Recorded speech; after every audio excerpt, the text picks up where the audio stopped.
Alright, we're going to make a color spotting where I'm going to take these bananas and I'm going to make them colored. I'm going to make everything else black and white. And there's a number of ways we can do this. We can start with a selection over here using our selection tools, and we could select the bananas using different select tools, or we could paint them in after we've got them done. And I think that's what I'm going to do for this project. So I'm going to come down here first and I'm going to open up and make a black and white layer. And as you see, created a new layer called black and white and turned everything black and white.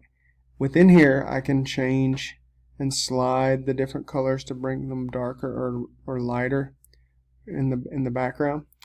But what I want to focus on is this mask right here. So clicking on this mask, I can get my paint brush, making sure that it is black, and I can paint out that black and white layer on this mask and show the bananas in the color that they are. So like I said, though, you could start, if you wanted to, with a selection, and then once the selection's in place, that could make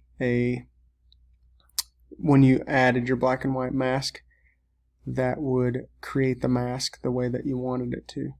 But as you can see here too, if I'm not taking my time and getting it done really nicely, but I'm coloring it all in and making a black and white image with one color. So color spotting.